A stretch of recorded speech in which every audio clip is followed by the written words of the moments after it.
Nós vamos ler a partir do versículo 12. Na minha versão está assim: irmãos, peço-vos que vos torneis como eu, porque eu também me tornei como vós. Nenhum mal me fizeste, e sabeis que foi por causa de uma enfermidade física que vos anunciei o Evangelho pela primeira vez. E não desprezastes nem rejeitastes aquilo que no meu corpo era uma provação para vós. Pelo contrário, me recebestes como se fosse, ou como se eu fosse um anjo de Deus, como o próprio Jesus, o Messias. Onde está aquela vossa alegria? Porque eu mesmo sou testemunha de que, se fosse possível, teríeis arrancado os próprios olhos para dá-los a mim. Será que me tornei vosso inimigo por vos falar a verdade? Aqueles que mostram interesse pessoal por vós não agem com boas intenções, mas sim para vos excluir, para que mostreis interesse pessoal por eles. É bom ser sempre objeto de interesse pessoal, e não só quando estou presente convosco. Meus filhos, por quem sofro de novo dores de parto, até que Cristo seja formado em vós, bem que eu gostaria de agora estar presente convosco e mudar o tom da minha voz, pois estou perplexo a vosso respeito. Semana passada nós estudamos o início do capítulo 4, né? Que Paulo vai dizer para os Gálatas que voltar à lei era estar debaixo da estoiqueia, não é? Quem estava aqui se lembra. E que Paulo vai colocar no mesmo lugar tanto os judeus que retornaram à lei depois de conhecer Jesus, quanto os pagãos ou pagões que também se voltaram para a lei depois de ter conhecido Jesus, debaixo da idolatria. Ele vai desenvolver seu argumento no capítulo 4 e no versículo 12. Paulo vai mudar um pouquinho a sua abordagem, porque ela vai ser uma abordagem mais emocional. Alguns vão dizer que a partir do versículo 12 você não tem Paulo o teólogo ou o apologeta, mas Paulo o pastor, né? Que vai então fazer um apelo do fundo de suas entranhas para que os Gálatas mudassem a direção que eles estavam tomando. Nós vimos também semana passada, para atualizar, né, aqueles que não puderam, que o que está acontecendo nas igrejas da Galácia são judeus cristãos que estão insistindo que os cristãos gentios da Galácia se voltassem para a Torá, guardassem a lei, se circuncidassem, guardassem o sábado, para que eles fossem recebidos na família de Abraão, não é isso? A família de Abraão como sendo uma promessa feita por Deus a Abraão, que daria a Abraão uma família tão grande quanto as estrelas do céu, como a areia do mar. E que Paulo vai dizer que essa família é a família da fé, e não a família da lei, não é? Não a família da guarda dos cerimoniais e tradições da Torá. Na continuação do argumento de Paulo sobre uma fé como a de Abraão, ele vai fazer um apelo, como falei, mais voltado para um pastoreio, de alguém realmente que está perplexo com a direção que as igrejas estavam tomando nessa região. Ele começa assim no versículo 12. Lendo novamente aqui os versículos para que a gente acenda a eles, ele vai dizer: irmãos, peço-vos que vos torneis como eu, porque eu também me tornei como vós. E você já deve imaginar que o apelo de Paulo para que os Gálatas se parecessem com ele tem tudo a ver com o tipo de vida que Paulo tinha antes de ter um encontro com Jesus. Porque Paulo era alguém que guardava a Torá de maneira muito zelosa, não é? Ele era um homem sério no que tange aos ensinamentos de Moisés. Ele era um homem sério no que tange a salvação através da lei. E quando ele encontra com Cristo e entende que a lei já havia cumprido o seu papel, que era apontar para Jesus, ele entende também que a lei não servia mais para justificar o homem. Então, quando ele apela para os Gálatas, para que eles se tornassem como ele, porque ele havia se tornado como os Gálatas, ele está fazendo um apelo para que eles abandonassem aquela direção que eles estavam tomando, como sendo levado pelos judaizantes a se tornarem judeus. Paulo havia deixado essa vida, havia deixado essa prática religiosa para ser como um membro da família de Abraão, que é o filho da fé, não é? E os Gálatas estavam, na verdade, voltando à vida que Paulo tinha antes e que Paulo tinha abandonado. Então, é como se Paulo estivesse dizendo: olhem para mim, eu me tornei como vocês. Eu gozo de uma liberdade que a fé me dá, liberdade da lei, não é? A lei já não mais me aprisiona, mas vocês estão voltando ao estado que eu era antes. Portanto, eu peço, assim como eu me tornei como vocês, que vocês se tornem também como eu, não é? E vocês entenderam que é um apelo para que eles olhassem para Paulo como um exemplo daquele que havia abandonado a Torá nesse sentido salvífico e não retornasse para esse tipo de conduta que não levava mais à salvação. E ele vai dizer também, no mesmo versículo 12, na minha versão está assim: não me fizeste mal algum, não é isso? E há uma discussão aqui sobre por que Paulo está falando isso. Será que houve da parte dos Gálatas algum tipo de acusação e uma preocupação de que Paulo tivesse levado isso para o âmbito pessoal? Ou se Paulo está dizendo que ele não havia feito nenhum tipo de declaração contra os Gálatas, né, por causa da sua conduta? Alguns outros teólogos vão dizer, por exemplo, que o que Paulo está dizendo não é a mim que vocês ofenderam no retorno à lei, mas a ofensa é ao Cristo do Evangelho que eu preguei para vocês. Independente de qual seja a interpretação, porque a gente não sabe por que ele está dizendo vocês não me ofenderem em nada, mas fica então, quem sabe, as três possibilidades para a gente pensar. Eu sou tendencioso a achar que a terceira realmente faz mais sentido, por causa da construção do grego, né? Paulo está dizendo: se tornem como eu sou, porque eu me tornei como vocês, porque nesse tipo de conduta não é a mim que vocês ofendem, é realmente uma ofensa ao Evangelho ensinado para vocês da parte de Jesus. Aí ele vai dizer no versículo 13 uma coisa bem interessante. Ele diz assim: sabeis que foi por causa de uma enfermidade física que vos anunciei o Evangelho pela primeira vez. E a gente fica pensando: caramba, a gente estudou Atos, né? E ninguém se lembra de Paulo com uma enfermidade física enquanto passava pela Galácia, porque não tem essa citação. Ninguém sabe, na verdade, em que tipo de doença é essa. Há especulações, alguns vão dizer que era um problema de visão, porque Paulo, no mesmo texto, vai dizer que os Gálatas dariam os próprios olhos para ele, se fosse possível, né? E a gente vai chegar nesse versículo, mas outros especulam que a cegueira de Paulo poderia ser por causa da visão dele de Jesus e da luz que o tomou, e outros vão dizer que era um espinho na carne que Paulo reclama depois. Mas no final da história, eu fico com realmente os estudiosos que dizem que o que aconteceu com Paulo na Galácia, embora, segundo o que ele está explicando, não era plano parar na Galácia para pregar, não é? E quando eu falo Galácia, gente, Galácia não era uma igreja, tá? Galácia era uma região, e que haviam ali igrejas plantadas por Paulo nesse período da sua viagem. E a pergunta parece, né, que Paulo não tinha planos de pregar o Evangelho na Galácia, mas por causa desse problema na carne, que é como ele fala, ele parou lá.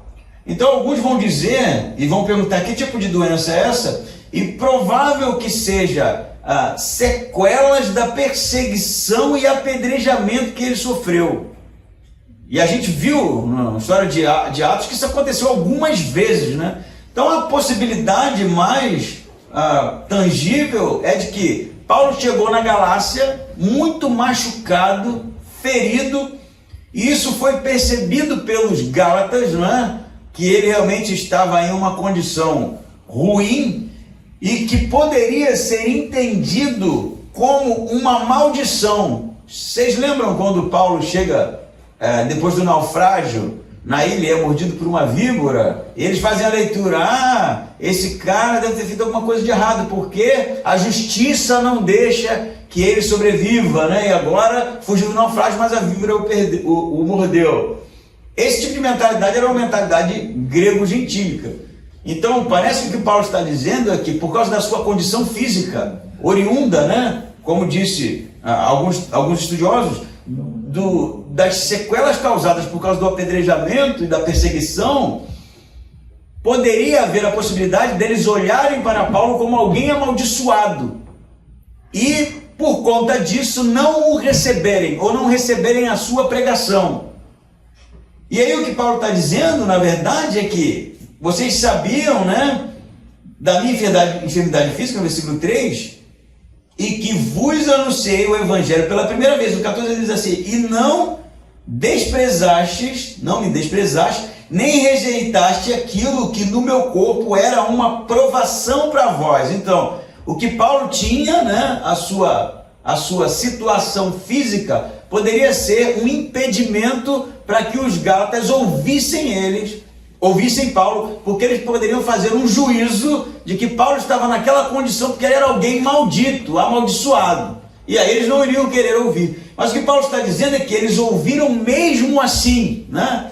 A ponto dele dizer: vocês me receberam como se eu fosse o próprio Cristo, né? Receberam Paulo bem. E aí eu paro aqui para dizer uma coisa bem interessante, que o que Paulo está dizendo é que o evangelho que foi pregado aos Gálatas não foi um evangelho fruto de uma pregação pitoresca de Paulo, de uma pregação padrão, aquela do tipo da sinagoga, né? Que Paulo ia na sinagoga, fazia uma exposição e ali se convertiam pessoas. Ou mesmo da praça, quando não havia sinagoga, de Paulo ir para uma praça e pregar ali como um pregador itinerante sobre Jesus. Alguns milagres, né, ali que aconteciam atraíam a atenção dos gentios, então ele ensinava e essas pessoas se convertiam. Parece que não foi isso que aconteceu. Parece que o evangelho pregado na Galácia foi um acidente. Ele chega muito machucado, para lá, provavelmente porque não consegue continuar a sua viagem. E aí, o que os Gálatas vão ouvir de Paulo não é somente uma pregação, mas é um testemunho de alguém que trazia no próprio corpo as marcas do evangelho que ele ensinava. E aí você vai perguntar: mas como você chegou a isso, pastor? Por que ele não está dizendo isso? Porque se você ler o final de Gálatas, ele vai dizer isso. Ele vai dizer: quanto mais não me aborreçais, porque eu trago no meu corpo as marcas de Cristo. E ele está falando das perseguições. E aí você percebe que no texto a gente já começa, né, com uma abordagem bem interessante, que é um evangelho pregado fruto de um testemunho de vida, fruto de alguém que demonstra através da sua trajetória, através do seu corpo, através das suas marcas, a seriedade que ele leva no reino de Deus. E é isso que vai fazer com que os Gálatas ouçam a pregação do evangelho de Paulo e se convertam. Mas a gente não pode esquecer que Paulo está combatendo aqui, né, em toda a carta, e também no capítulo 4, os falsos ensinamentos, não é? A falsa doutrina, no caso aqui judaizante. Então eu poderia fazer aqui, quem sabe, uma divisão nesse texto, os 4 aspectos do falso ensinamento, os 4 aspectos da falsa doutrina, os 4 aspectos dos falsos mestres. E a primeira delas é que o falso mestre, o falso ensinamento, a falsa teologia, a falsa doutrina não tem frutos. É estéril. É estéril. Diferente de Paulo, que é um pregador verdadeiro, que prega o evangelho verdadeiro e que traz no seu próprio corpo as marcas de uma vida séria com Deus. E aí você começa, quem sabe, a partir dessa lupa, dessa abordagem, olhar para aqueles que se dispõem a ensinar, se dispõem a pregar, se dispõem a produzir conteúdo, palavra, expressão da moda sobre o reino de Deus, e que tipo de vida tem essas pessoas. Vamos começar assim, já que a abordagem de Paulo é emocional e que é válida também. Que tipo de vida tem essas pessoas? Há frutos. Há frutos mesmo. Você vê Deus na trajetória, não no discurso. Porque o discurso é fácil, né? Alguém me disse muitos anos atrás, né? Que se pegasse na época, né? O Tarcísio Meira, que era um ótimo ator, né? Morreu já? Não. Já, né? Se você pegasse o Tarcísio Meira e desse um texto e mandasse ele pregar, tu choraria. Porque era um ator, né? De muita excelência. Então o discurso em si não significa muita coisa. Mas a vida sim. A vida aliada, atrelada ao conteúdo do evangelho genuíno, ela produz realmente um testemunho de fé que leva as pessoas a conhecerem a Cristo. Mas os falsos mestres não têm vida com Deus. Não tem frutos. Não construíram nada. Na verdade, o que Paulo vai conduzir aqui é que eles destroem ao invés de construir. Então a gente precisa ficar muito atento a isso. Que tipo de pessoa é essa? Que tipo de líder é esse? Que tipo de pastor é esse? O que ele traz na sua trajetória? Que tipo de membro da igreja é esse que quer tanto ser ouvido, né? Que quer tanto ser a voz da razão? Tem realmente uma trajetória que você pode ver as marcas de Cristo na vida dessa pessoa? Se não tiver, meu amigo, recue. E eu digo para vocês, um dos critérios em igreja, né, para a gente, quem sabe, dar voz para as pessoas, é trajetória. Porque não é possível que a pessoa tem 20, 30, 40 anos de evangelho, nunca produziu nada. Não tem nada para contar. É só intriga, pulando de igreja em igreja, mas sempre com a voz da razão. Não é isso? Isso é no mínimo suspeito. No mínimo suspeito. Pode ser, né? Que haja a possibilidade de ter se convertido realmente agora, depois de tantos anos de nada. É possível. Mas o que Paulo está dizendo é que o evangelho pregado por ele aos Gálatas não foi fruto de uma pregação padrão, mas fruto realmente de quem trazia no corpo a evidência de que ele era um homem que vivia o reino de Deus com seriedade. Então, primeiro aspecto do falso ensinamento: frutos, testemunho de vida, vida com Deus. Alguém que realmente transpira o reino de Deus e que isso pode ser percebido. Não é só a estética do discurso, não é só a ferramenta da homilia, não é só o carisma, é vida com Deus. Tem vida com Deus? Poxa, eu às vezes escuto, né, histórias dos mais antigos, não, pastor fulano, cara, olha a vida do cara, né? Olha a vida do cara. Às vezes o cara não pode nem pregar bem, nem prega tão bem assim não.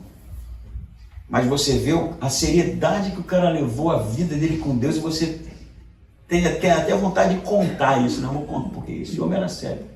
É disso que Paulo está falando aqui. O evangelho pregado para vocês foi o evangelho na minha enfermidade. Mas apesar da enfermidade, vocês ouviram. Não é isso? E me receberam como que recebesse um anjo. Como que recebesse o próprio Cristo. Por que eles receberam Paulo assim? Porque o que ele pregava era o que ele vivia. E provavelmente eles fizeram análise. Esse cara só pode estar falando a verdade, porque ele está vivendo aquilo que ele ensina, né? Amém? Amém? Primeiro aspecto do falso ensinamento: não há frutos. Segundo aspecto do falso ensinamento, vamos ler 14 aqui, para a gente lembrar. Ele diz assim: e não desprezastes nem rejeitaste aquilo que no meu corpo era uma aprovação para vós. Pelo contrário, me recebeste como se eu fosse um anjo de Deus, como o próprio Jesus Cristo. Aí no 15 ele pergunta: onde está aquela alegria? Percebe? Aí provavelmente deve ter versões: onde está aquela bênção, né? Mas a ideia é: vocês me receberam tão bem, apesar da minha condição, vocês não me julgaram. Vocês me receberam como se recebessem o próprio Jesus. Vocês ouviram. A nossa amizade era verdadeira, né? O nosso relacionamento era verdadeiro. E aí ele vai dizer: cadê aquela alegria? É o que ele está dizendo aqui. Onde foi parar a vossa alegria? Versículo 15. Porque eu mesmo sou testemunha de que, se fosse possível, tereis arrancado os próprios olhos para dá-los a mim. E essa expressão aqui, há um consenso de que era provavelmente um provérbio, né? Que exagera, não é, o evento para demonstrar que realmente havia um relacionamento verdadeiro. A gente pode, por exemplo, falar hoje assim, não, eu amo tanto a minha esposa que eu morreria por ela, né? Então, e pode ser que isso seja verdade, mas no momento você está extrapolando o exemplo para dizer o tamanho do amor que você sente por ela, mas entenderam muito bem, né? Então parece que o que o Paulo está dizendo é que eu sou testemunha de que se fosse possível, vocês teriam arrancado os próprios olhos por mim, mas agora eu virei inimigo de vocês. É isso que ele diz no 16, será que me tornei vosso inimigo? E aí o segundo aspecto do falso ensinamento, o primeiro foi o quê? Não tem o quê? Fruto, não tem testemunho, não tem trajetória, é vazio, estéril.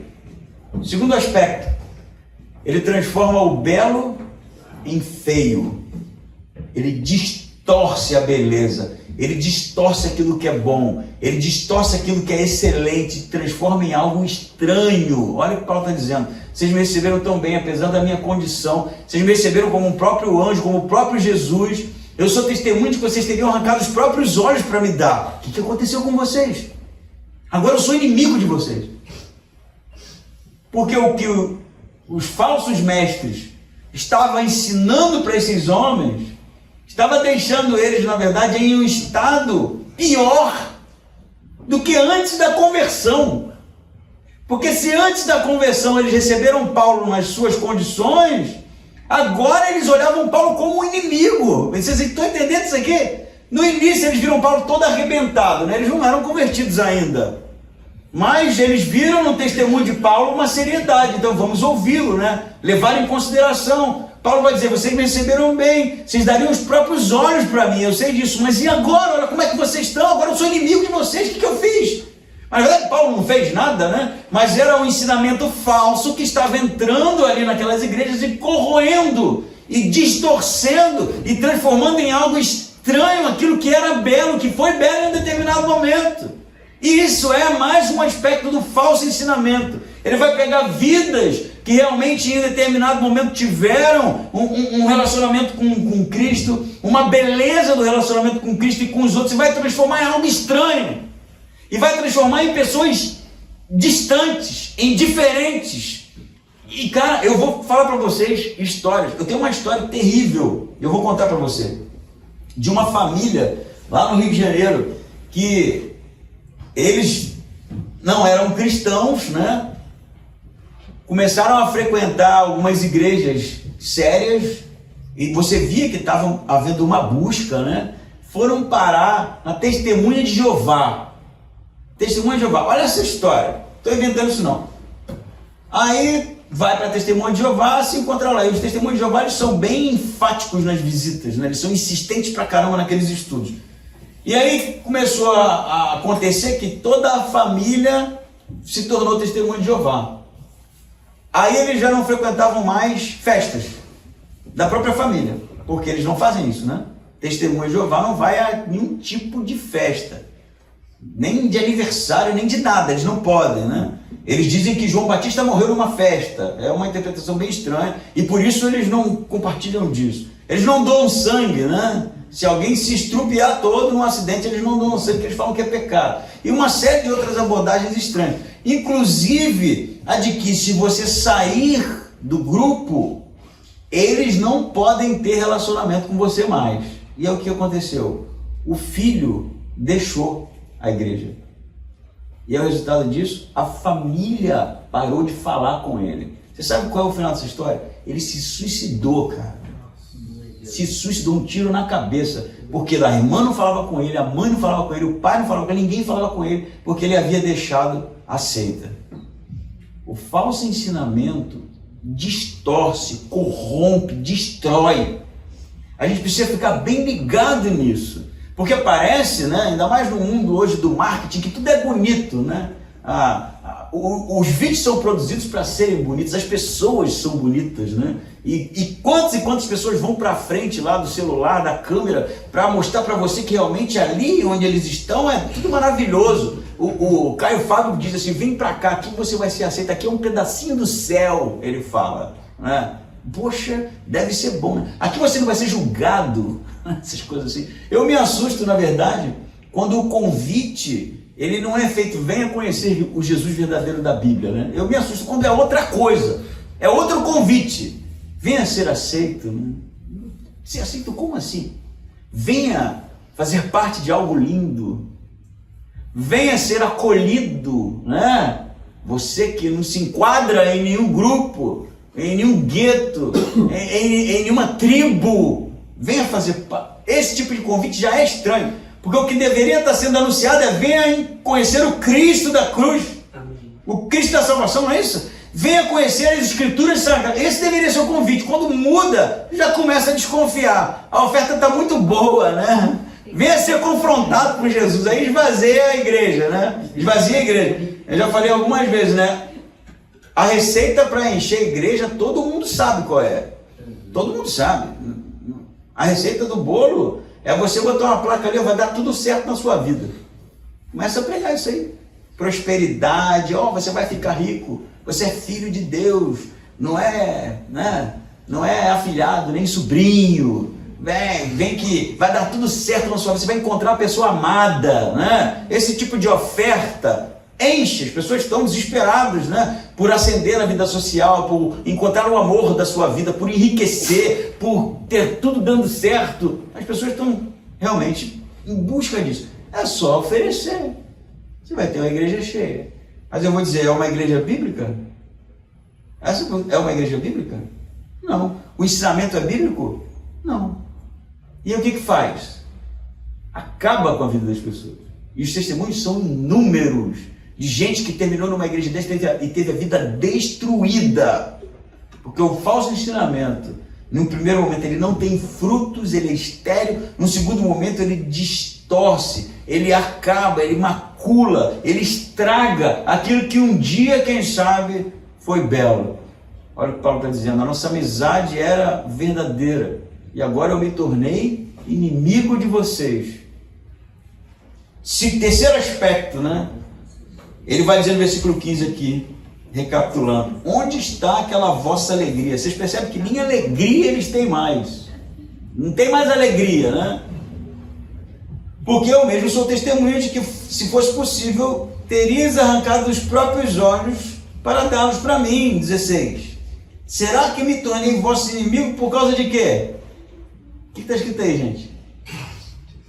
Será que me tornei vosso inimigo por vos falar a verdade? E aí ele vai dizer assim, será que vos tornei vosso inimigo por vos falar a verdade? Porque aqueles que mostram interesse pessoal por vós não agem com boas intenções, mas sim para vos excluir, para que mostreis interesse pessoal por eles. Vamos lá. Primeiro aspecto, não tem fruto, é estéril. Segundo aspecto, ele distorce, destrói, macula, torna feio. Terceiro aspecto, o ensino falso não diz a verdade. Não diz a verdade. Ele diz aquilo que é agradável, que é palatável, né? Ele diz aquilo que você quer ouvir. O ensino falso não vai te confrontar. O ensino falso, na verdade, vai ser umas respostas para os seus próprios anseios. A conveniência, não é? E aí Paulo vai dizer, eu me tornei inimigo de vocês por falar a verdade para vocês. Esse é o motivo. E que verdade Paulo está falando? Que era o evangelho que ele ensinava, né? A exposição de Paulo sobre o que era o evangelho para ele era a verdade. Porque ele havia recebido, já disse, do próprio Jesus. E os que os judaizantes estavam fazendo, os falsos mestres estavam fazendo, na verdade, era chamar a atenção deles para eles mesmos, e não para algum tipo de verdade. E aí eu vou lhe dizer, terceiro aspecto de um falso ensinamento, de um falso mestre, ele não diz a verdade. Ele não confronta as pessoas. Ele não faz com que essas pessoas se voltem para Cristo. Ele faz com que as pessoas se voltem para Ele. Ele é o centro. Ele é a verdade. Pior que é assim mesmo, né? Ele é, no final da história, aquele que pode fazer a ponte entre você e Deus. Ele. E aí dá uma olhada por aí e vê se isso acontece hoje em dia. Sim. Ou não, será que só eu e a Rosinha que achamos isso? Tá cheio de maluco. Tem maluco também. De maluco que diz que ele é o cara que tem a revelação. Você só vai ter acesso a Deus se você ouvir o que ele tem a dizer para você. Não tem não.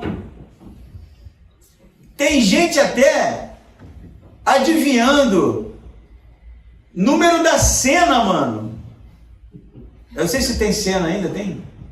Loto, cena, jogos de azar. O cara vai para a igreja e diz, eu revelo aqui agora. Ele não fica rico não, mas ele revela para os outros, né? Ele mesmo não enriquece, não acerta nunca, mas é para os outros. Tem gente que vai para a igreja dizer que ela tem a capacidade, eu vi isso essa semana, um vídeo que me mandaram, que a mulher dizia, eu tenho a capacidade de dizer quem está em adultério na igreja, por isso que ninguém me convida, medo. O outro diz, os demônios sabem quem eu sou, eles me conhecem, a minha autoridade, é tudo sobre eu o tempo todo, eles são os tops, né? Eu tenho usado essas pessoas, são os X-Men do reino de Deus, cheios de poder, né? É raio laser, antigravidade, né? Flutua, outro, tem Michael Jackson também, né? Mano, e a galera dá ouvido. O que mais me deixa chocado não são os caras, são os comentários. Vocês são uma bênção. Mano, não é possível, eu não estou dando a mesma coisa que essas pessoas. Tá na cara que isso aí é conversa fiada. Está na cara.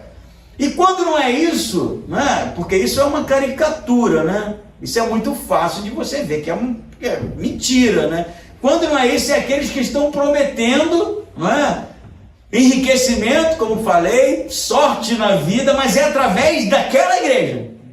É lá. É naquela corrente, né? Corrente do não sei o quê, dos 7 dias para... Vai saber, né?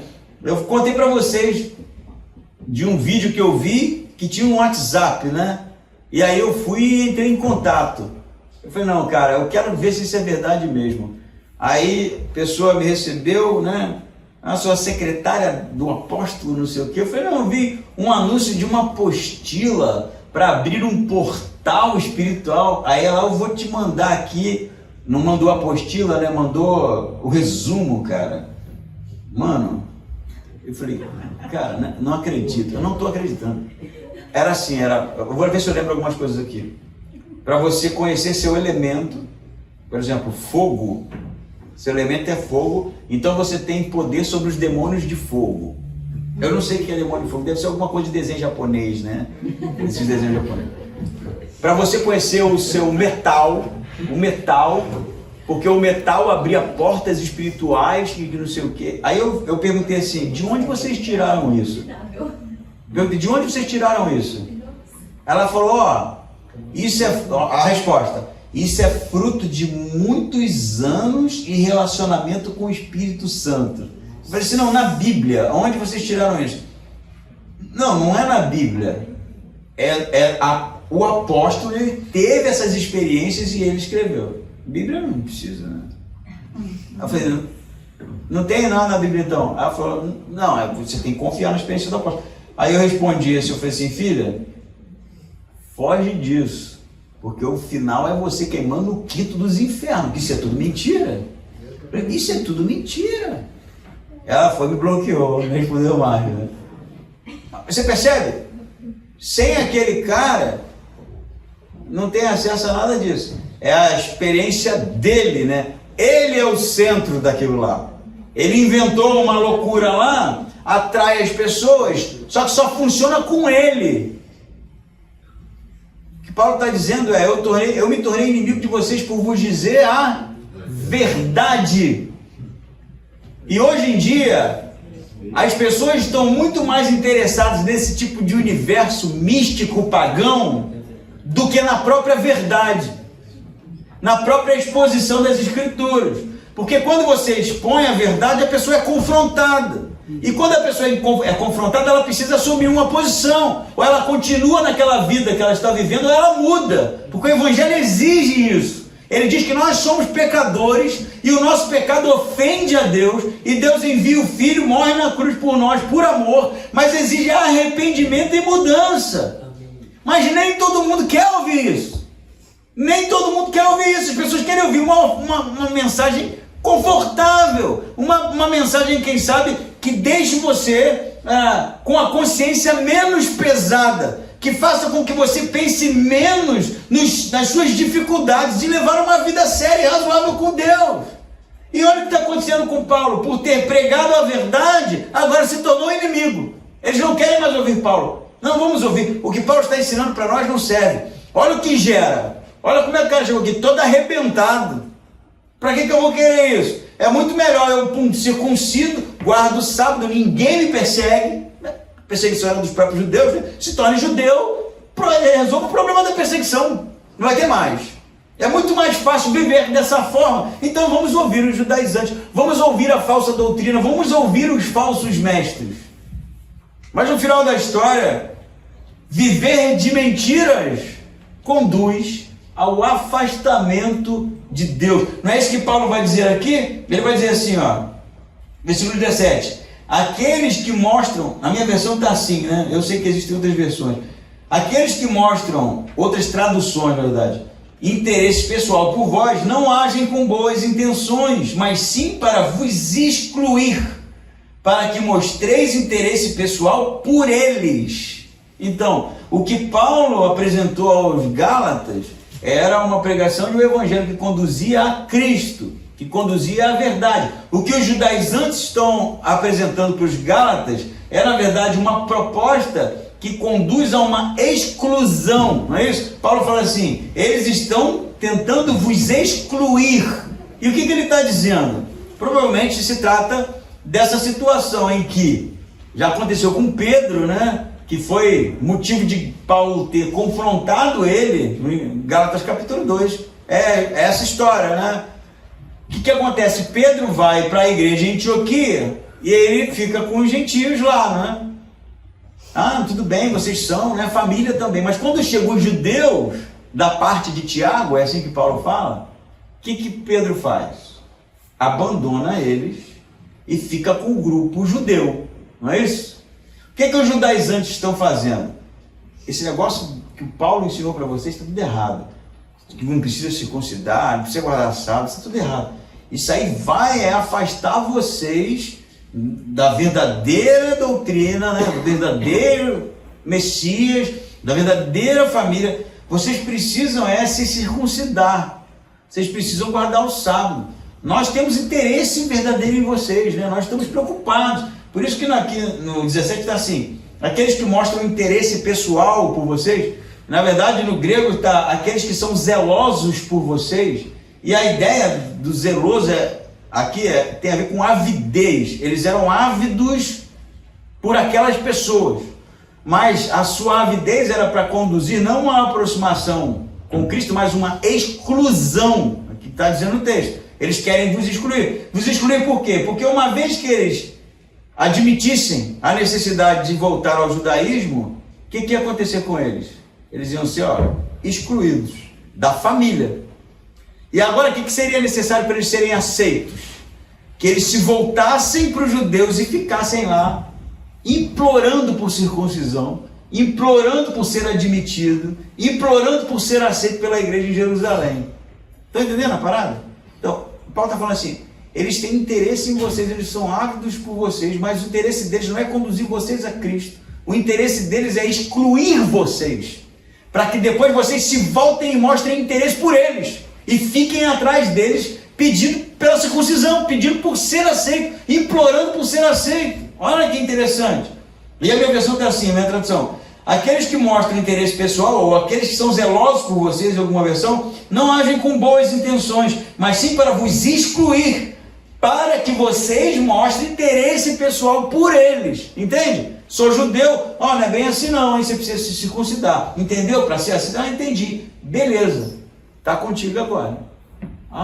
Me deixe ser aceito, por favor. Não me circuncide, me deixe ser um judeu. E aí agora você passa a apelar por eles, né?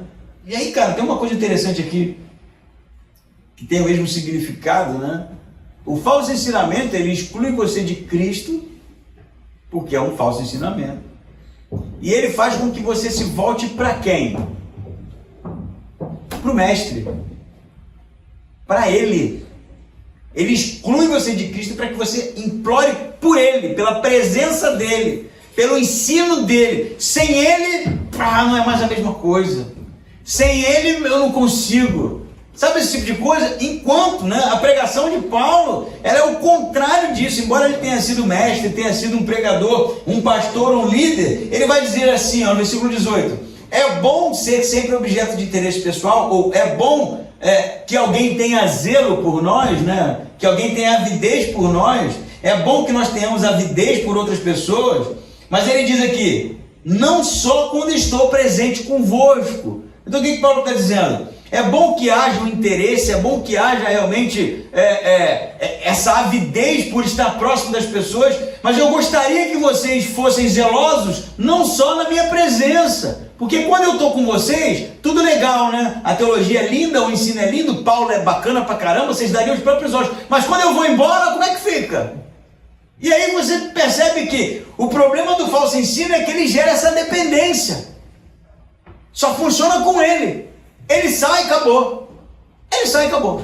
Uma pergunta que eu faço para vocês aqui: se amanhã eu morrer, essa igreja acaba? Não. Não pode. Porque não depende de mim. E não pode depender de mim, não deve depender de mim. Se amanhã eu morrer, você deixa de se relacionar com Deus? Você deixa de orar? Você deixa de ler, estudar o livro durante a semana? Você deixa de ler as escrituras? Se você deixa, você está errado. Você está criando uma dependência de um homem. E não é isso que Paulo ensinava. Paulo, eu gostaria que vocês fossem sensatos, zelosos na minha ausência também. Porque é necessário eu estar aí para consertar as coisas. Vocês não são capazes de resolver sozinhos, de identificar o problema sozinhos, de ver que eles estão mal intencionados, que eles estão querendo excluir vocês. Vocês não conseguem, tanto tempo que eu passei ensinando vocês não têm condições disso. O falso ensinamento gera dependência do homem. A centralidade é o homem, a centralidade é o profeta, a centralidade é o papa, a centralidade é o padre, a centralidade é o médium, a centralidade é o pai de santo. Ele é o cara. Isso está errado, isso é falso ensinamento. E no dia que essa igreja se tornar dependente de mim, eu falhei. Completamente falhei. Na verdade, meu esforço é para que não dependa, né? Tem gente que é microgerenciadora, viu? Pastor microgerenciador, ele quer saber tintim por tintim, tudo que está acontecendo tem que ser tudo do jeitinho dele. Eu sou avesso a esse tipo de coisa. Uma vez eu estava falando com o Beto, se o Beto lembra, eu falei assim, cara, eu acho que quanto menos o pastor interferir nos ministérios, mais saudável ele vai ser. Quanto mais as pessoas tiverem liberdade para crescer, tomar suas decisões, mais maduras elas serão. O meu papel aqui é trazer o texto bíblico para que ele, da mesma maneira que falou comigo durante a semana, fale contigo.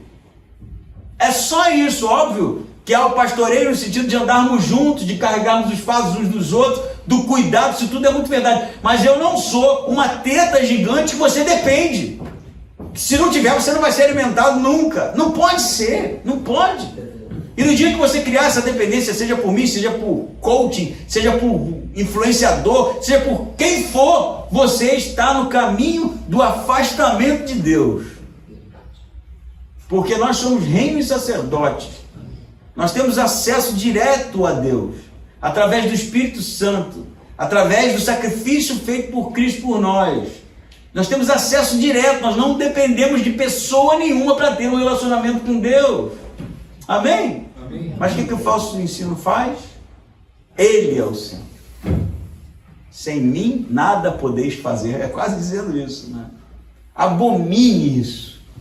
Você percebe aí, nos vídeos que entram na nossa casa, né? Através dos celulares e dos computadores, tem muito eu no discurso. Furada. Eu faço, eu aconteço, eu aquilo, eu... Furada. Isso aí quer te excluir, te separar, te distanciar de um relacionamento verdadeiro com a pessoa do Filho de Deus. Esse sim é o centro. Tirou Jesus do centro, botou qualquer outra coisa no centro. Se pergunte isso. Será que esse ensino é saudável? Será que essa teologia é boa? Quem é o centro daquilo lá? É Cristo? É Jesus? É o Filho de Deus? É isso que é falado todo o tempo. Você já notou aí quantas vezes Filho de Deus, Jesus, Cristo eu falei aqui nesse discurso? Não? Quantas?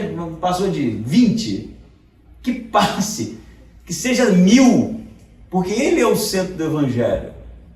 No dia que o centro se tornar Maria, padre, umbandista, Caio Fábio, Fábio Júnior, Fábio Júnior é muito conhecido, né? Roberto Carlos, os artistas, os inspirados por Deus, né? Os X-Men do mundo gospel, cara, lascou-se.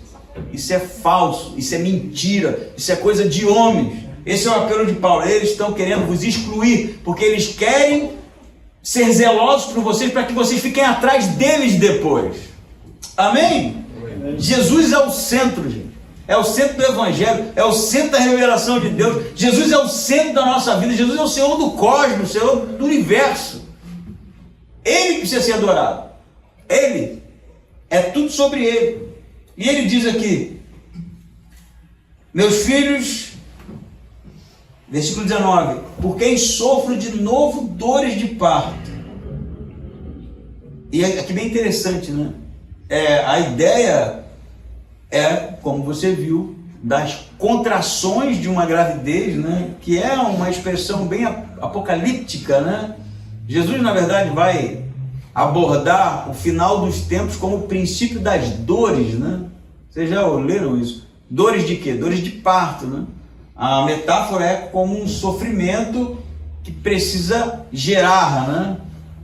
E aí Paulo vai dizer assim, meus filhos, você percebeu que até a abordagem de Paulo mudou, porque no início é Gálatas insensatos, né? E agora Paulo está, meus filhos, né? Ele está fazendo um apelo aqui emocional mesmo. Meus filhos, por quem sofro de novo dores de parto. Até que o quê? Expressão muito interessante. Até que Cristo seja formado em vós. O que isso significa, gente? Paulo está dizendo, eu estou tendo que sofrer de novo as dores que eu sofri lá atrás para produzir uma igreja saudável, né? Para plantar, para iniciar uma igreja saudável. Eu estou sofrendo de novo e essas dores elas são até que Cristo seja formado em vocês. E aí, o que é Cristo ser formado na gente? A gente pode especular, por exemplo, até que eu me torne cada vez mais semelhante à pessoa de Cristo, no que tange a sua obediência a Deus. A gente pode dizer até que eu me torne cada vez mais ético, né? Como Jesus foi, até que eu me torne tantas coisas. Mas o que Paulo está falando aqui não é para indivíduo, é para a igreja. A igreja que estava se afastando dos ensinamentos originais, que havia necessidade dele sofrer de novo para que essa igreja produzisse realmente uma família que manifestasse a presença do Filho de Deus nela. Porque cada vez menos isso estava acontecendo. O Chico veio aqui orar e falou, quando a pessoa abre lá e vê, né, a Igreja Batista de Timbó, o que ela pensa, né? A pergunta é válida. Quando as pessoas olham para nós, o que elas percebem? Elas percebem uma igreja elitizada, um grupo, os donos da verdade, né? Que o pessoal acha que eles estão certo em tudo, né? Elas acham que a gente é mais um grupinho emergente em Timbó, que está nesse hotel que daqui a pouco acabou. Será que as pessoas acham que é mais uma igreja, é mais uma opção?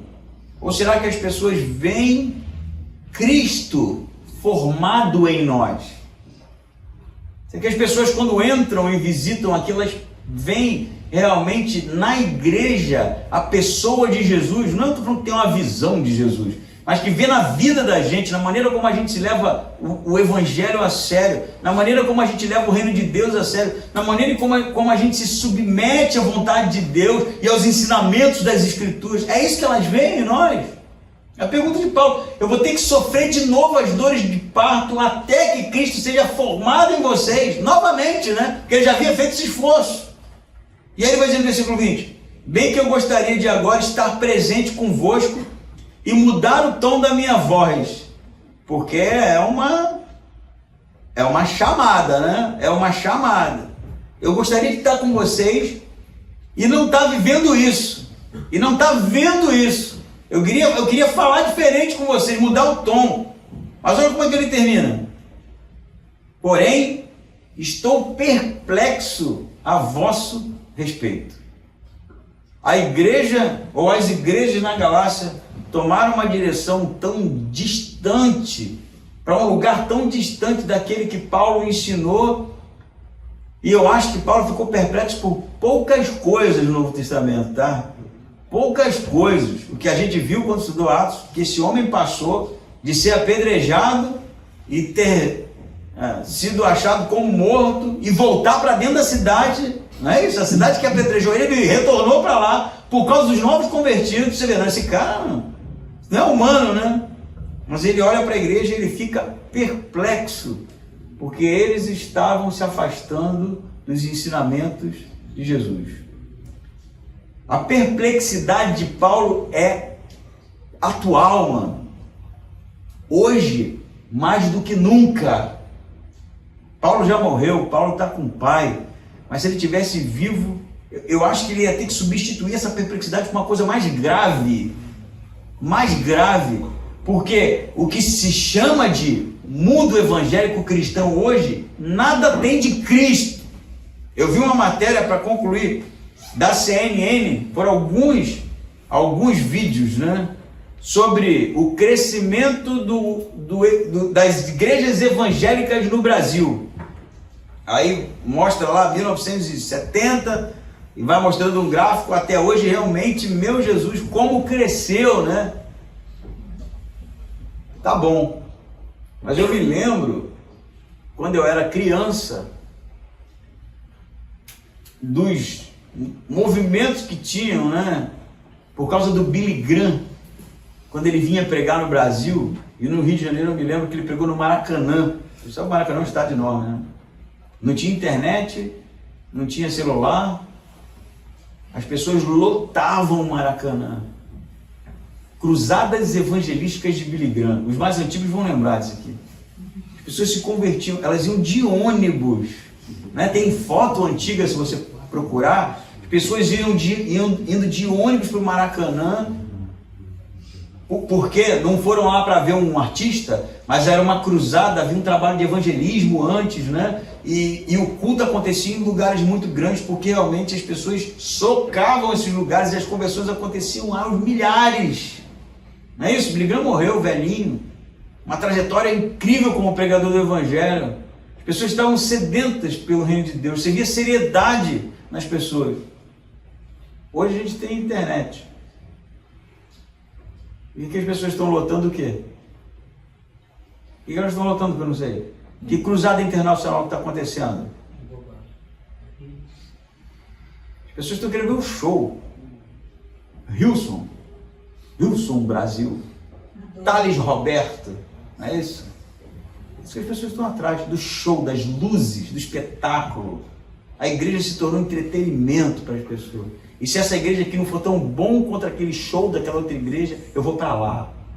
Se o conteúdo que essa igreja produz não for tão bom quanto aquele outro pastor, eu vou segui-lo, né? Seguir é a palavra mais feliz, eu acho, da nossa geração. As pessoas estão seguindo homens, não estão seguindo as escrituras, não estão seguindo os ensinamentos do reino de Deus. Paulo estaria muito mais que perplexo quando ele percebesse que, embora o mundo gospel, evangélico, tenha crescido, a fé diminuiu. E nunca houve, na minha pequena existência como cristão, esses 30 e tantos anos de batizado, a necessidade de guardarmos a fé, de sermos fiéis aos ensinamentos de Jesus como antes. Nunca vi. Porque se no tempo de Billy Graham a gente sabia muito bem quem era crente, hoje a gente não sabe mais. Está tudo misturado. É tudo evangélico. E aí, lá no bolo lá estava Mormon, evangélico. Testemunho de Jeová, evangélico. Adventista do sétimo dia, evangélico. Todo mundo é evangélico. É tudo evangélico. É tudo cristianismo. Não é, né? Não é. Cristianismo é sobre aquele que segue os ensinamentos de Cristo. É aquele que busca nas Escrituras a voz de Deus. É aqueles que confiam que a salvação é única e exclusivamente através do sacrifício, morte e ressurreição de Jesus. Amém.